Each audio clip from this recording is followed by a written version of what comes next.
What's up, fight fans, and welcome back to another Vegas odds breakdown. I'm your host, the fight analyst, Garrett Kerman, and with me, as always, is my man, Joe Danger himself, Jesse Hobson. What's up, man? How's it going? I am on a what do you call it? When you hit a home run and run around the bases, I'm on that. I am on celebratory day. Jake Paul signs with PFL. I am so in on this. I am so excited to see what he does, and I like the way he's doing it too. So I mean, we can talk about that another day, but today is the day, so why not mention it? But we have some LFA fights to talk about, but I just can't. I can't go on without celebrating my boy Jake Paul entering the MMA echelon. The world, ESPN, like it's a big deal, man. It's a big day for combat sports. Yeah, I know a lot's happened in just 5 days in the new year. Literally a lot that I really don't want to get into because there's so much that's happened. But yeah, we have LFA Friday night, LFA 149, headlined by your boy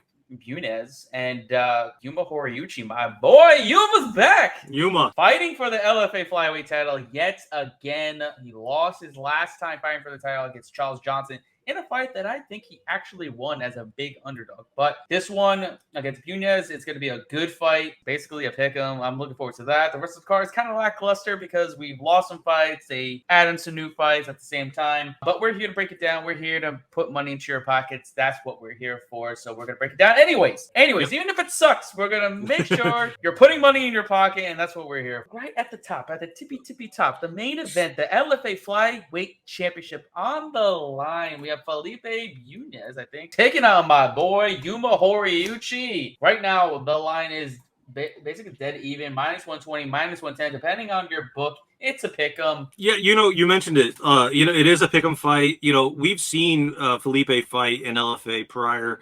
He's not a newcomer, if you will, but but that at the same time, neither is Yuma. Yuma is finally getting some respect on his name. His boyish good looks are no longer doing him any favors. Bunes trains with the Pitbull brothers, but he has had a rough go in both the ACA and the LFA. Why he is no stranger, he's also no stranger to losing. Yuma comes in with the skill set to get it done, but Bunes, because of who he trains with and because of the road he has taken, he is tough. So I do expect Yuma to fight at range, avoid the big blows, and either find the submission or cruise to a decision win. It's one or the other. It really just comes down to how Bunes defends Yuma's approach. Bunes seems to lose close fights on the scorecards, and that is Yuma's bread and butter, especially lately. Should be a fun one. I'm leaning towards Yuma. I'm actually leaning towards the decision as well. You hit it at the top of the hour or the top of the recording, but what this fight card lacks, it makes up in this main event. So I'm excited. Huge fan of Yuma. I think he's arguably a great prospect. We're probably going to see him on the Contender Series at some point. He tried to fight in the road to UFC. Didn't work out for him. He lost a unanimous decision win to a very tough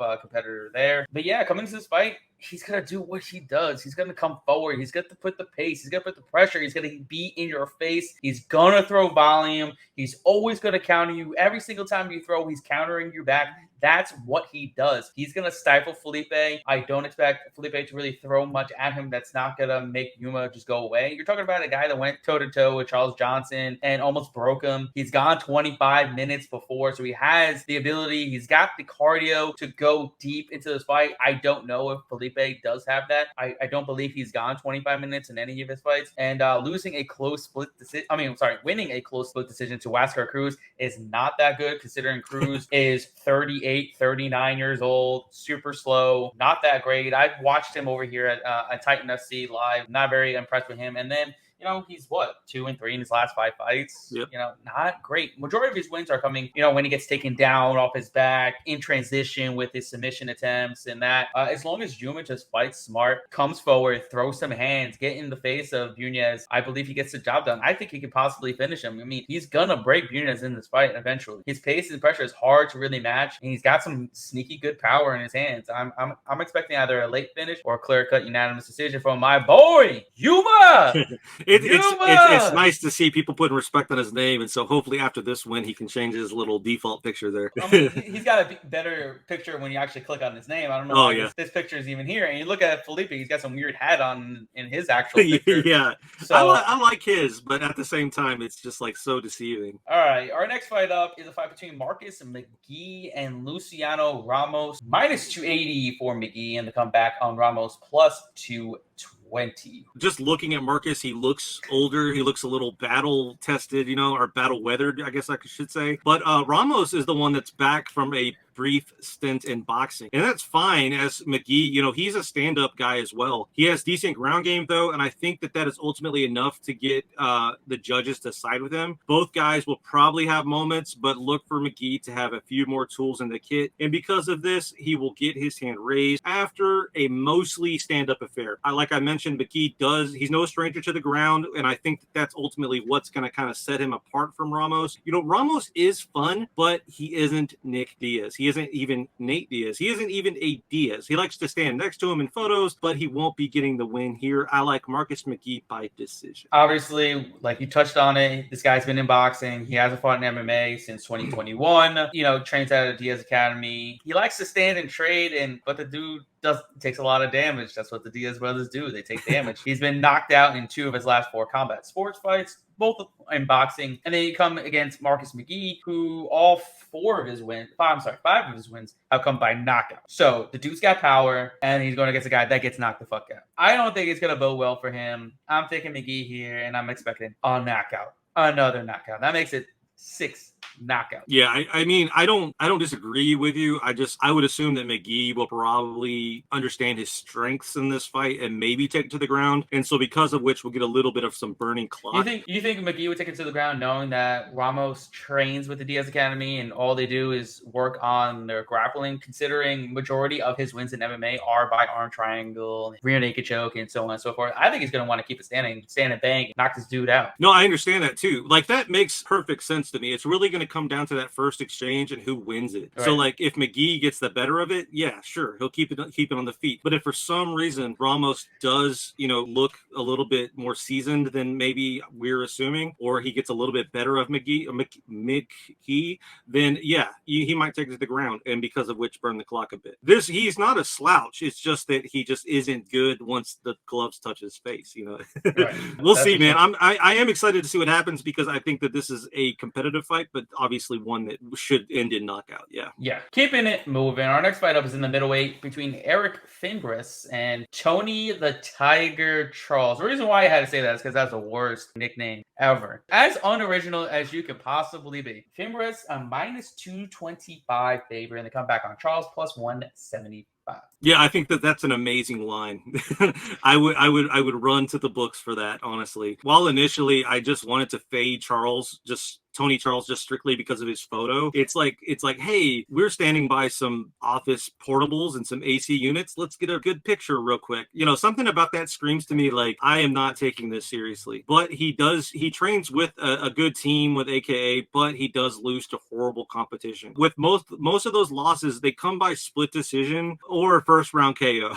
He beats decent competition, or excuse me, Fingas doesn't exactly have a resume though. Like he has a few wins. I mean, he has 1 win as a pro, but then quite a few as an amateur. I think his first amateur fight was a loss, but he beats the people he should. He beats everyone that ultimately he matches up better against, and I think it won't end here. He has a decent size advantage, and so unless Charles works some AKA magic, Fingas should find the finish. I like him by KO. I think it'll come in round 1, and I think that this photo of Tony Charles will be like after the loss, it'll be a little bit more realistic. Maybe he'll go back to working, in the AC company that this photo was taken at. Going from AKA to AC, you know what I'm saying? I totally agree with you here. These two, Tony Charles 6'3", Eric Fingas 6'6". Yeah.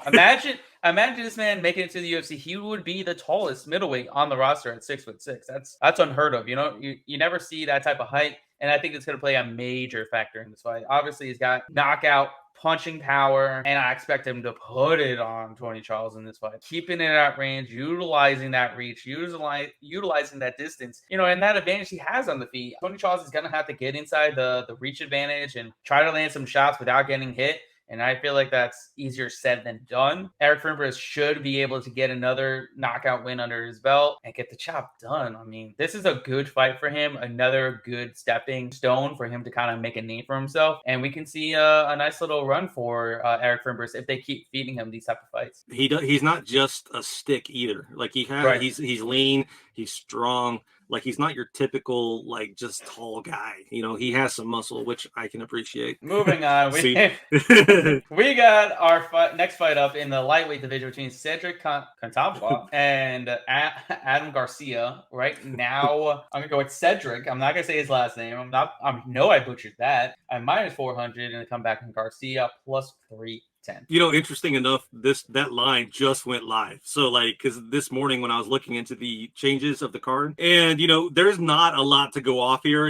Garcia can get it done on the feet, on the ground. While Katawamba, I'm gonna just call him Cedric. Cedric can push a decision any day of the week. Garcia is still a bit green, and Cedric knows what to do to get the nod on the scorecards. Either Garcia finds the finish here, or Cedric big brothers him for the full 15. I'm gonna side with the latter simply based on the experience and not knowing for sure if Garcia has the gas tank to last an entire fight with somebody that has done it before. I think that I don't think it's risky either. I feel like Cedric should get this done. Yeah, I agree with that. I think the line's about accurate. You have a guy that's on currently a 5-fight winning streak. More than that, because he's been killing it as an amateur. Coming to this fight, he's got a lot of steam ahead of him.